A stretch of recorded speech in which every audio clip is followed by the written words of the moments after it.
deaths due to COVID-19 immunizations. Deaths in vaccinated people. The fatality count is already higher than the wars that we call wars in our memorable lifetime. The difference is that the agencies through which they're killed are delivered in lab coats. This was a biological war, and we are in the middle of it.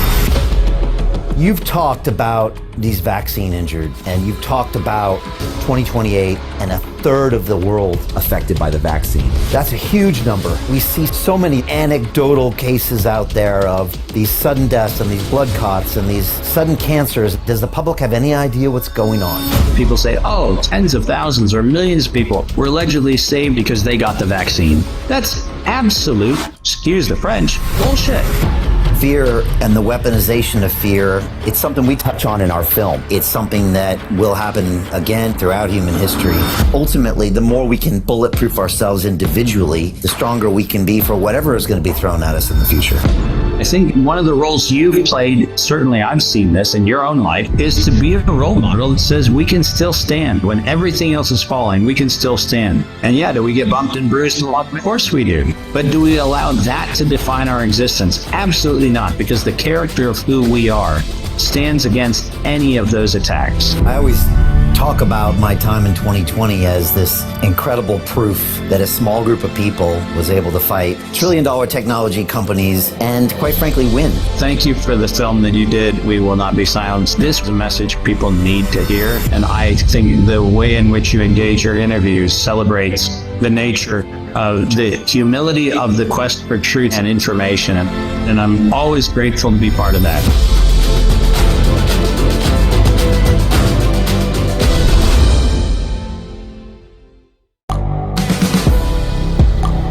The world is changing.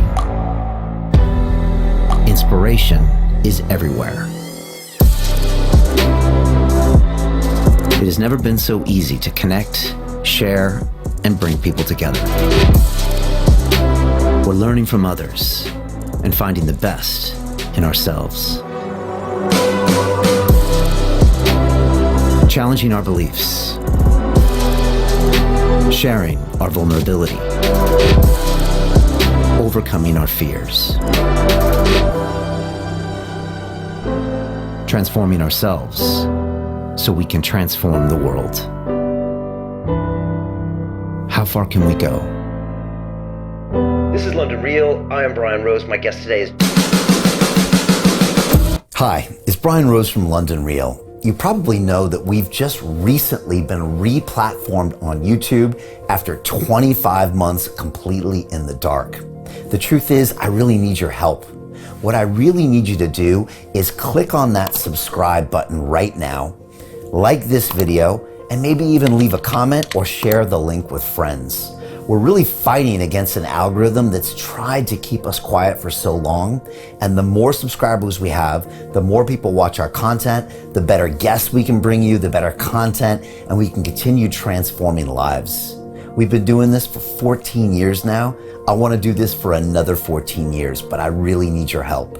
So click on that subscribe button, like the video, leave a comment, share this, and we're going to continue to bring you more and more great content. Thank you. This is London Real. I am Brian Rose. My guest today is Dr. David Martin, the American author, professor, and researcher.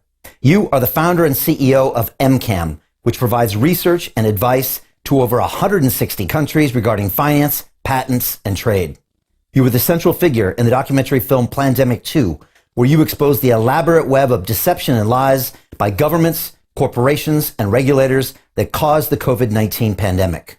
You believe that COVID was a pre-planned act of biological and chemical warfare perpetrated on the human race, and that the vaccine does not trigger an immune response, but instead instructs the body to manufacture a known toxic pathogen.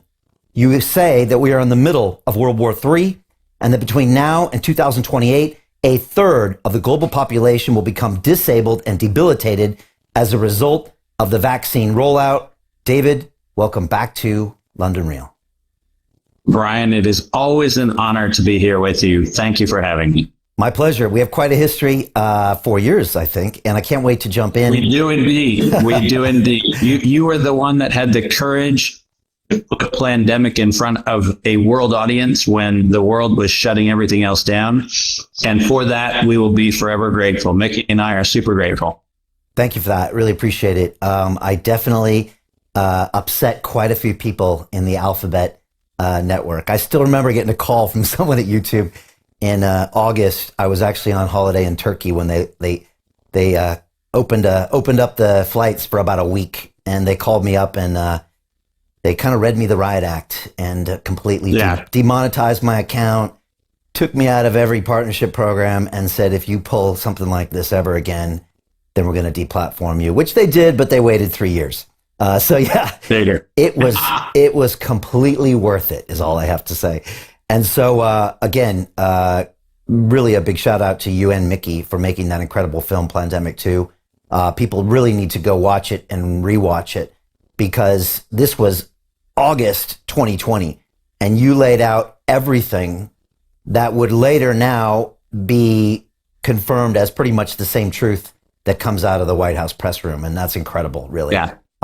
We can dive into the movie, but I just wanted to jump in and start with a quote that you said recently, and that was, quote, "You were injected with a thing to make you a customer of Big Pharma that has been in the business of killing the world's citizens since 1604.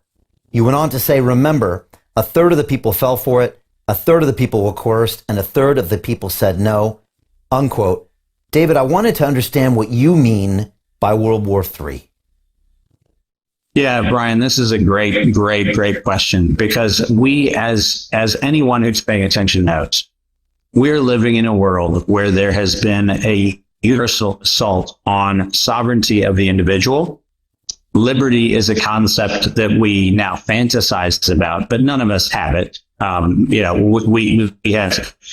We have gradations of some form of liberty, but we don't have liberty anywhere. There's no place on earth that currently is embracing principles that were enshrined in the latter part of the 18th century, when we said life, liberty, and the pursuit of happiness were essential human values. So liberty is out the window. But let's talk very specifically about the hallmarks of what it means to be at world war. This is an extremely important point.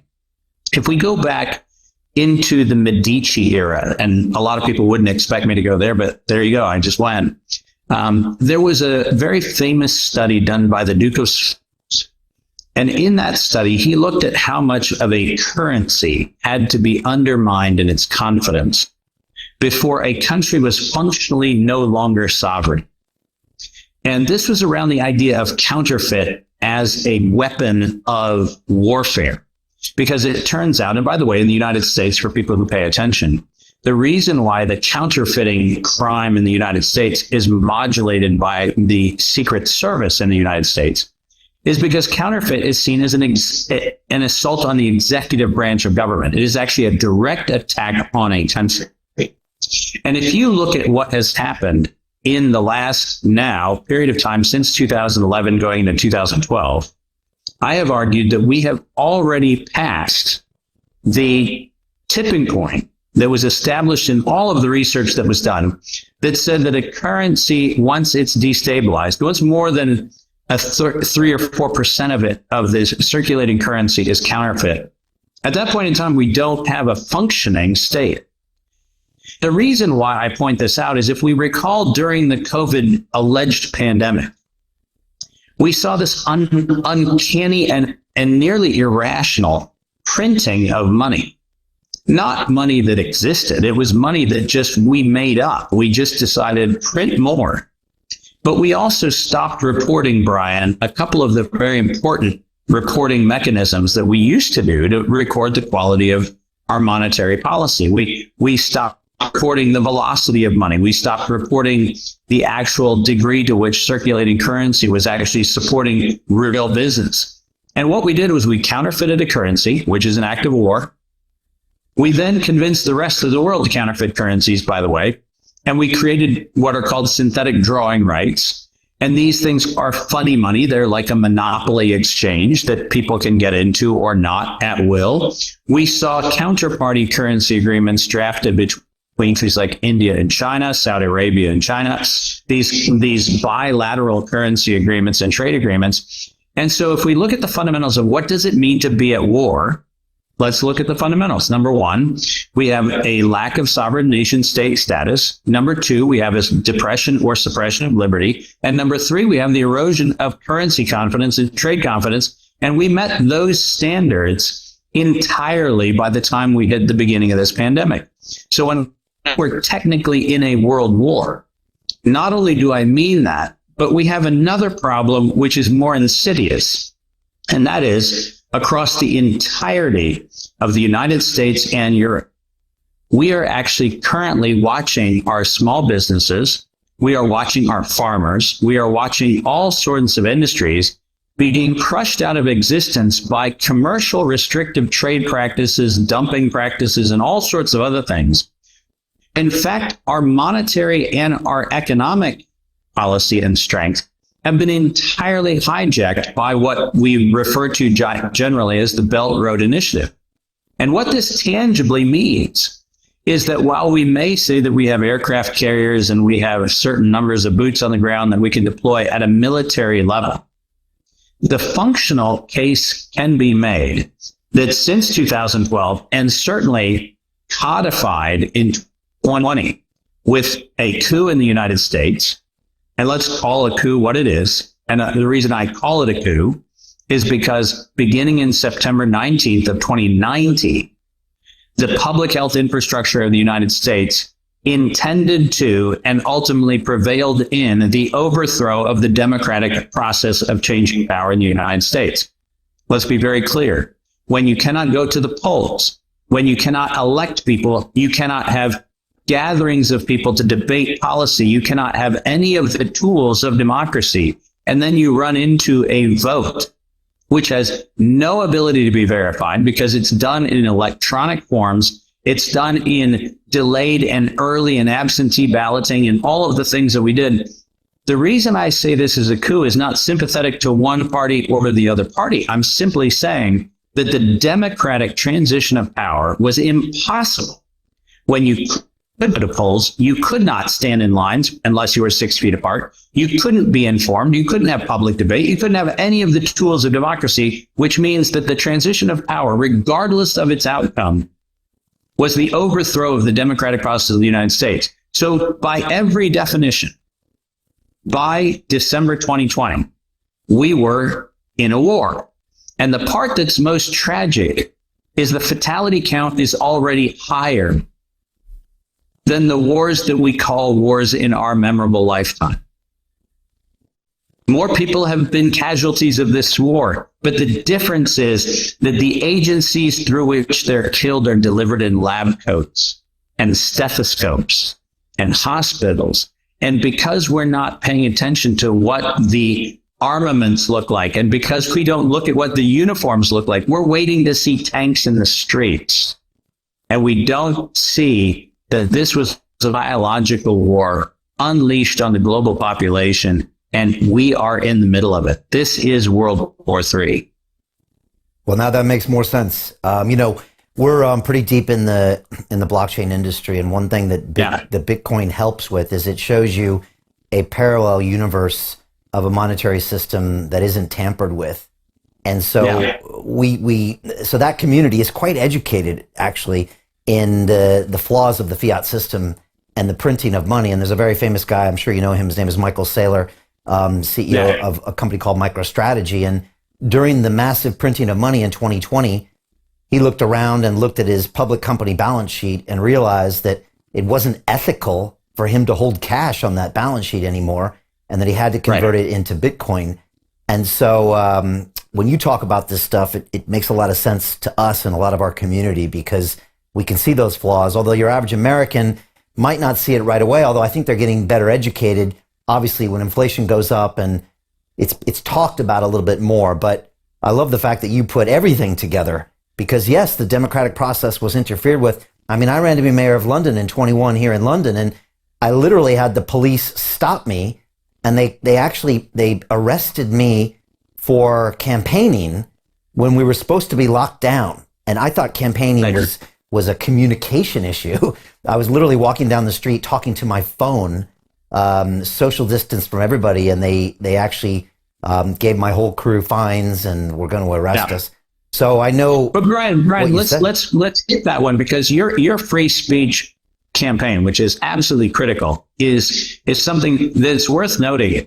We had a judge in Massachusetts, and many people forget this, but the very first judge in the Massachusetts case against Governor Baker made the comment that social media stood in the place of the public sphere, where essentially, because we had things like Zoom, we had things like Facebook, we had things like, instant messengers and Instagrams and TikToks and all these things. The argument that the judge made was that we were not limited in speech because we had social media.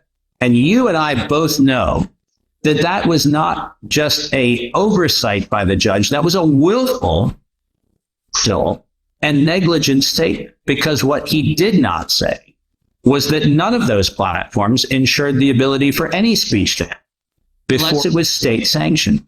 So your point, and I'm glad that you brought up the walking around in London socially distanced. You were trying to beforehand the rules of the road that were laid down, which were nonsense, as we said. But the point is, we were deprived of the capacity to speak. It's not an open and free point. So I'm glad that you raised it, because I think we need to remember that that was taken and it has never been restored. Yeah, and we could take this a step further, because, I got into this very public fight with YouTube at the time.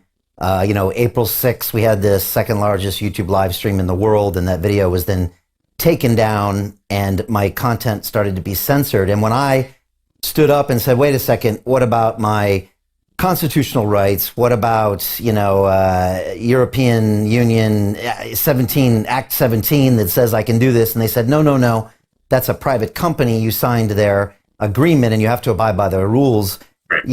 First of all, that's the way people were communicating. But the real rub was later when I found out that the governments were actually instructing those companies to censor me and violate my rights.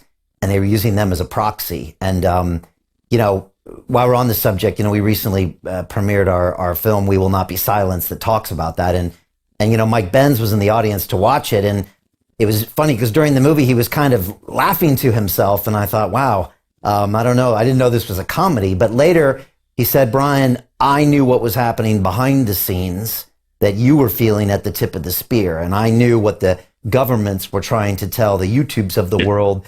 And you could even see that their policies changed because they were reacting in real time.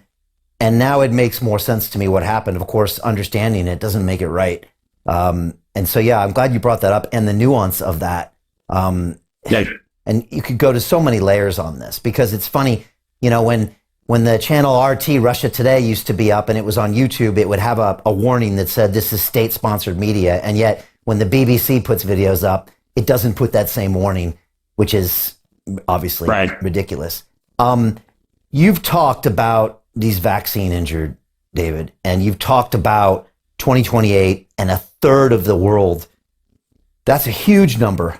And we see so many anecdotal cases out there of these sudden deaths and these blood clots and these sudden cancers and accelerated cancers. Can you tell me what's actually happening out there? And does the public have any idea what's going on?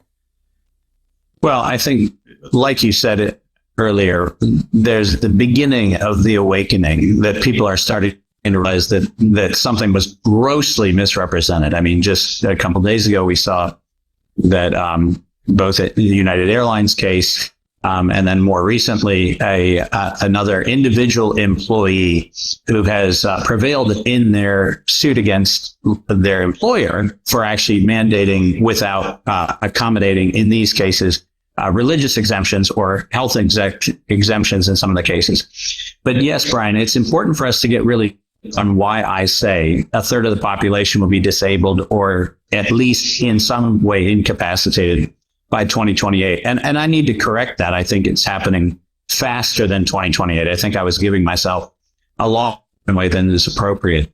But let's unpack what I mean by that. Every person that got an mRNA injection, so that's Pfizer and Moderna, every person that got that injection is no longer capable of actually living in a what we call qualified human healthy existence. And the reason I say that is very simple.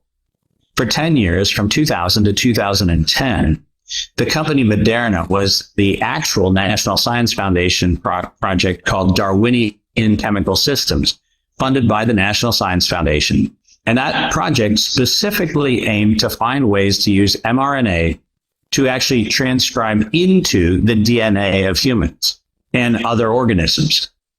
And the reason why Denna was actually founded in 2010 was because they figured out how to do it. So let's get really clear. When you hear Denna say, well, we don't think it actually does anything long term, that's a patent lie. And when I say it's a patent lie because if you read their first patent in 2010, when they formed the company, it actually shows that, in fact, what I just said is absolutely before they, in fact, did figure out ways to use mRNA to write into the human genome. And what we also know is that in the shots that were used for both the Pfizer shot as well as the Denna shot, in both of them, the agent pseudouridine was used, as well as the unfortunate use of a number of fats, basically fat envelopes that were used to actually deliver the agent into the body. And these lipid particles, which are actually part of the delivery system, were actually known to be toxic agents when they were created. So this was not something that is an after effect discovery. This was known to be a toxin. More importantly, if you actually set aside the lipid nanoparticle for a moment and you go back to the pseudouridine as part of the injection to stabilize the mRNA so that it actually would find its way into the cell and do its work, what you find before the pseudouridine case is that is an active cancer promoter. It does it by doing two things. It actually switches on some cancer behavior, but it also shuts down the body's natural response to fight cancer. And all of us, every single one of us, has atypical cell growth happening at some point somewhere. When that goes out of control, we call it cancer. And when we let it go further out of control, we call it metastatic cancer. And what you're finding, Brian, is what's called stage 4 cancer on diagnosis. Now, stage 4 and cancer on diagnosis shouldn't be said in the same sentence, because it turns out that stage 4 talks about the maturity of that cancer. That's an indication of how aggressive or how long or how comprehensive that cell line has been established. When you find cancer at stage 4, what it means is there's an accelerant. Something is going on where something is not only triggering the hypertrophic growth, but the other side of it is the suppressors, which are natural in our body, the things that actually bring down cancer as a response, are being themselves suppressed. So what we're left with is a pro-cancer trigger, and then we shut down the anti-cancer response that's normal in the body. And to that end, what I've said when I talk about a third of the world's population being incapacitated is that between the people who actually have diagnosed disease, you have to realize that for every one of those people, Brian, at least 2 other people have to be impacted in their care. So even if, let's just take the best case scenario where we only have 10% that actually have active cancers and active disease conditions, which is only 800 million people. But let that number settle in for a minute. 800 million people. If only 10% have the most pathogenic response, we still have 2 times that number, another 1.6 billion people who are going to be required for their care.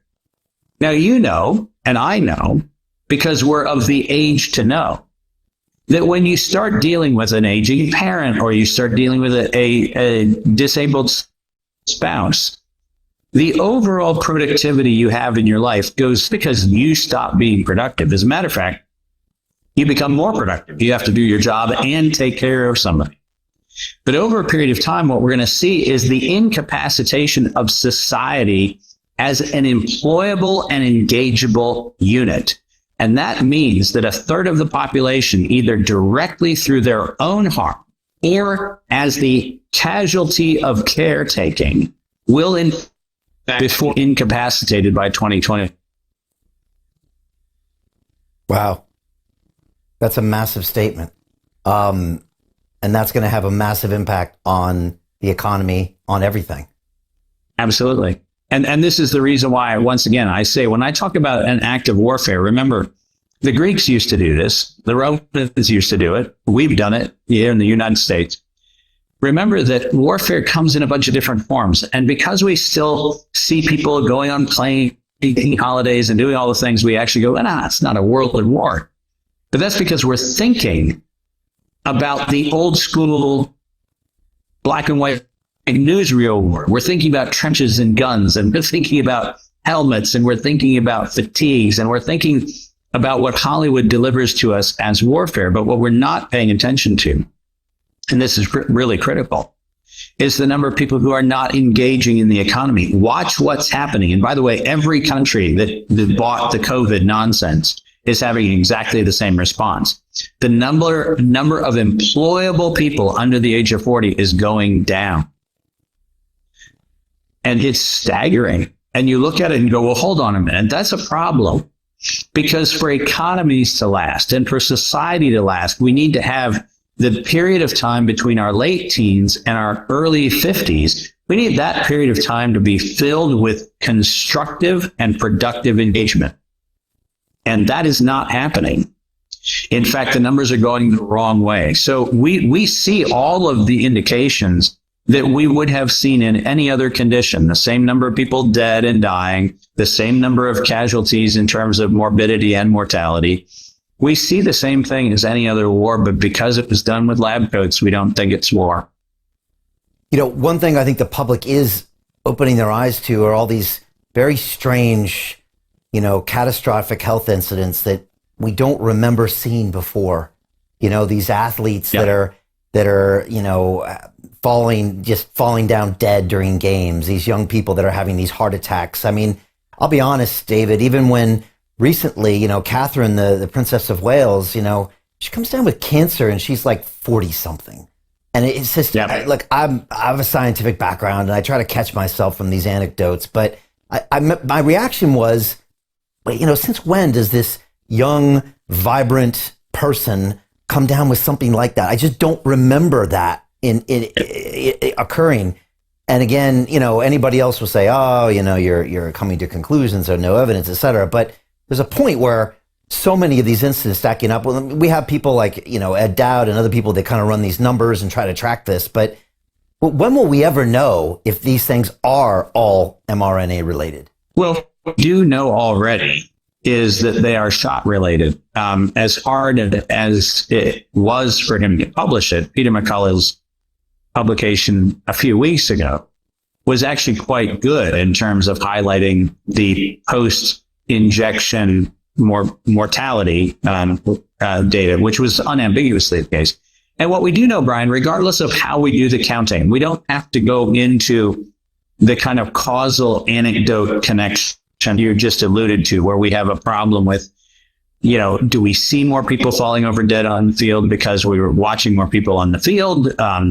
We can make 1,000 arguments to how that could be an anomaly based on some other covariating factor. But what we can do with absolute certainty is look at the data that is in fact reported, whether it's on the VAERS or whether it is on the actual pandemic adverse event data. And what we do know is that by over tenfold, we have more deaths and more adverse events than we've had in the history of all previous interventions around vaccinations or immunoreactive agents that we put into the population. So setting aside the anecdote for a moment, the data already is screaming off the page. This thing was lethal.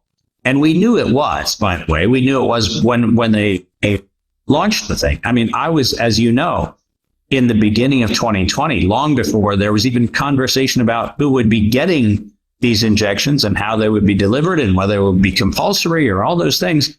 You know that Kim and I were doing our Butterfly of the Week videos and we were warning people, stay away from these things. This is deadly. It is not It's not maybe going to be problematic. It will be deadly. And we were laying down all those pieces of information because by 2018, Brian, we knew the pseudouridine thing. That was published science, which means that by including it into the shot, both Pfizer and Moderna willfully killed human beings. And I want to say that unambiguously.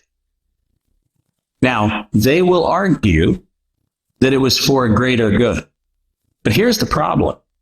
That's actually a false statement too, because public health as a state says that the greater good has to have a salutary benefit somewhere down the road for the greater good calculus to work. There has to be a cost-benefit analysis where the benefit clearly and compellingly outweighs the cost. But here's the problem in this one. And this is why the Ninth Circuit, which just recently ruled favorably on the LAUS Unified School District case that I and George Wentz and others were supporting with the Health Freedom Defense Fund. If you go back and you look at the arguments that were made with respect to the government's arguments and the state of California's arguments around public health, they keep saying that this was a vaccination that actually was supposed to at least limit or somehow suppress the transmission of a disease. But we knew that was never the case. None of the clinical trials were ever set up to do that. And so here's the problem. Well, with a cost-benefit analysis, all we have is cost. There is no benefit. Saying somebody didn't go to the hospital is saying that I don't have a monster in my closet. I wasn't going to go to the hospital anyhow. Saying I wasn't going to spend as much time in the hospital, which was the actual clinical trial endpoint, is ludicrous. I wasn't going to the hospital in the first place, so count me as not going to the hospital and, by the way, also not staying very long. Well, no kidding, because I didn't go to the hospital in the first place. They created a falsifiable context in which allegedly a benefit was hypothecating. And we see this time and time again. People say, oh, tens of thousands or millions of people were allegedly saved extreme case of disease because they got the shot. That's absolute, excuse the French, bullshit. That cannot be true because the injection did nothing but tell the body, and let's be very clear on what it said. It was the instructions of a computer code created in a biologically synthesized form to tell your body to become a biological weapons manufacturing facility. You were making the bomb that was supposed to hit you. Nothing about that shot, not one thing about that shot was meant to trigger an immune response. The shot was to trigger the creation of a pathologic substance in your body, to which the hope, and remember, Brian, I'm saying this because that's all they had. The hope was, having made the pathogen, your body would be smart enough to figure out how to make the antidote for that pathogen. Nothing about this shot survives the test of public health. Nothing about this survives the test of any of the requirements that were meant for the requirements to meet the public health mandate. And as a result, like I said, the Ninth Circuit correctly said the Jacobson precedent from 1905, which was the smallpox injection mandates in Massachusetts, the Jacobson precedent in 1905 was wrongly applied because there was no public health benefit in this exercise whatsoever. David, is the mainstream media now admitting this or acknowledging this? And obviously, Fauci was rolled out in front of, Congress recently and examined. Did we get anywhere with that? When you see that, what did you see happening? And is this now being acknowledged by the mainstream media or not really? Well, unfortunately for the mainstream media, the numbers are now overwhelming their nonsense cover story that it's all okay. Now, that said, I think MSNBC is going to go to its grave, denying that there's anything other than the illusion in which they live. I don't think they'll ever come around. But you do have BBC, CNN, Fox, and others who are starting to talk about the fact that after injections, people are suffering. And you're starting to see those stories show up in network affiliates around the world. So yes, We're starting to see some of that. But what we're seeing is a characterization of some sort of general lethargy and malaise that is hitting the global population, where people are suddenly having an amazing amount of cardiovascular disease, an amazing amount of cancers, an amazing amount of other things. And we're trying to come up with the reason why that's happening. And the causal link here is still being missed. And guess what was not discussed at any of the congressional hearings? None of the congressional hearings talked about the premeditation problem. None of them talked about the fact that when Anthony Fauci recommended mRNA as a pathway, he knew he was going to kill people by virtue of the uridine. He knew it. It was published science in 2018. He knew that when he said to use remdesivir, also invented and created by Ralph Baric, the architect of the bioweapon itself, he knew when he said that, he knew that 53% of the population in which remdesivir was used in the African Ebola trials died, and I quote from the paper, regardless of viral load, meaning that healthy people without Ebola were murdered with remdesivir. Let's get really clear. None of those facts, none of the premeditation of the death and destruction of American and global citizens, not one of those issues was raised by any of the congressional investigation. They're hiding behind this effort, desperately hiding behind the effort to try to make sure that they can recite that this was a lab leak from China. But Brian, you know that I said this from the beginning. This was patented in North Carolina. The Chinese Wuhan Institute of Virology virus, number one, was manipulated through gain-of-function research funded by Anthony Fauci's NIAID. In writing, the proof of that is in October of 2014. There is no question about the truth of what I'm saying. The weapon was built in America, deployed in America, and used against American citizens by Americans. We must stop this nonsense of pretending that somehow or another a bat and a pangolin walked into a bar in a wet market in China and that somehow mysteriously the world got sick. That is absolutely 100% ludicrous, and none of that story and none of the investigations to try to reify that story are worth their weight in air. Yeah, even though it's all in black and white, and you laid that out in detail in Plandemic 2 and then in subsequent pieces. You know, you've been very clear about this for the last 4 years, and that still has not been admitted to or even picked up at this point.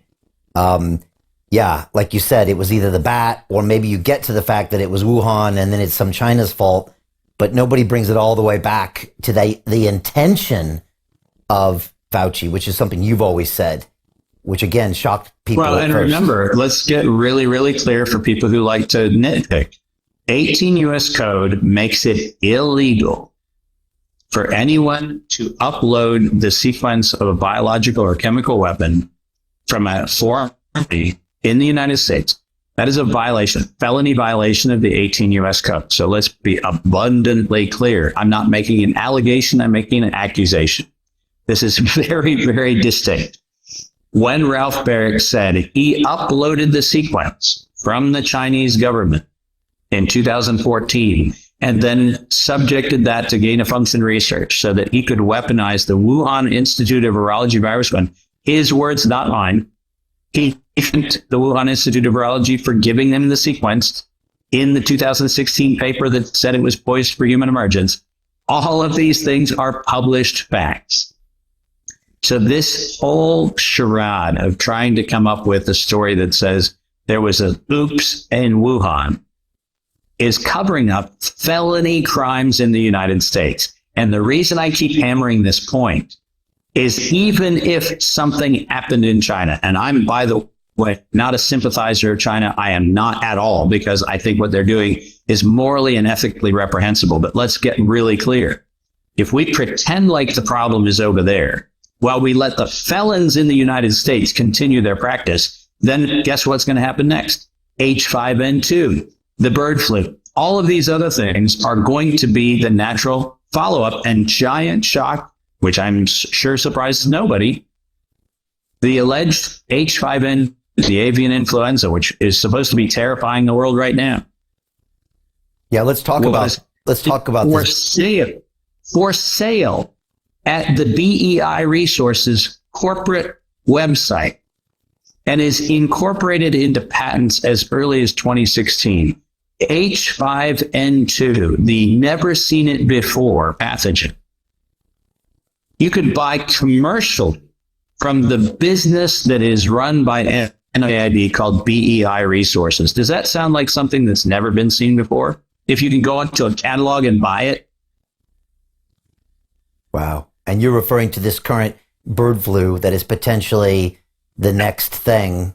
It's also the thing that's being talked about somewhat. And you're talking about that specific piece. What do you think is going to happen? And guess what? Giant surprise. Moderna just got I think $175 million contract to build the next mRNA injections for bird flu. Brian, the reason why these things are problematic is because the population thinks COVID is over. But because we always called it a pandemic and we stopped calling it the propaganda warfare component of the Third World War, we're watching the next round be loaded into the gun. And we're paying no attention to the fact that the same perpetrators who are conducting the same genocide are going to do it all over again. And this time we're just going to call it bird flu or disease X. And by doing that, we are going to justify another round of lethality where tens of thousands of people will die on the spot. Hundreds of thousands, if not millions, will die as a secondary effect of the mRNA. And giant surprise, we'll sit there going, who could have seen it coming? And the answer is we all, and we willfully looked away. Yeah, and you said this last time. You said, Brian, this is just a criminal conspiracy, and they're going to keep running this for as long as we allow them to run it, and you're just going to see the That's exactly right. iterations. What did you make of the Fauci testimony? Well, I am saddened by the fact that people thought that something was accomplished. I actually think that he probably laughed and went out and had beers afterwards. And the reason I say that is because, well, the theater was what it was, which is the Republicans on the committee needing to beat up somebody. And so they decided to beat up Fauci. What that does is serve as good sound bites for fundraisers to go out and raise money among your constituencies saying, look, we held the little guy accountable. But until there is a criminal felony charge leveled against him for premeditated murder, for manslaughter, for domestic terrorism, for violation of 18 U.S. Code violations around biological and chemical weapons, until the felony charge is done, no one's been held accountable. This idea that we publicly shame someone in the town square, that we throw rotten tomatoes at him for 4 or 5 hours and we put him in the stocks, and then he goes home and takes showers perfectly fine, and he doesn't have any consideration whatsoever for the financial gain that he got. Did you see anybody suggest that he actually give up the money that NIAID received in license payments when, I might add, under his watch, while he was at NIAID, he failed to disclose 100% of the patents? When asked by Congress in the fall of 2020 whether or not NIH would be enriched by the recommendations they were making, he failed to disclose all of the patents for which he got paid. And those were hundreds of millions of dollars of payments that came to him, which he never disclosed to a Congressional Budget Office investigation. These crimes, Brian, are so egregious, so over the top in their scale, that it is a true tragedy that the accountability has now been mocked to the point where we say that the hearings were somehow accountability. This ludicrous nature that says, well, he shouldn't have funded the $3 million with EcoHealth Alliance for the Peter Daszak thing, 3.6 or 3.8 million, depending on which numbers you count. But the problem with even that story is it misses the fact that the first DARPA NIAID partnership with EcoHealth Alliance in Wuhan started in 2005. Not the $3.8 million you hear about in 2018 and 2019. I'm talking about the tens and tens of millions of dollars that directly went into that partnership, and the billions of dollars that went into the weaponization of the Wuhan, SARS-CoV-2 modified chimera. All of that stuff is silent. Nobody talks about it. And as I said in an interview I recently did, Brian, I think you might have seen pieces of this with Alex Jones. I said the reason why none of those congressional delegates are willing to ask this question is because the universities in their home jurisdictions are the money launderers for this black op. You're not going to get the state of North Carolina to ask an ethics question when the state of North Carolina is cashing the biggest checks.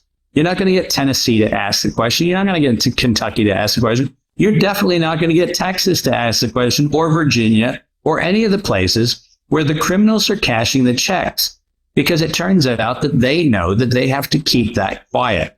We cannot talk about black ops funding of illicit research in our universities because, one, it's a cash cow that keeps the universities building new buildings and doing all the new initiatives and doing all the endowments and doing all the things they want to do. The public sector is underwriting the weapons manufacturers called universities, and no one's willing to call it out. Looks like we might have potentially a new president coming up. And one of the big criticisms of Trump was how he handled the pandemic.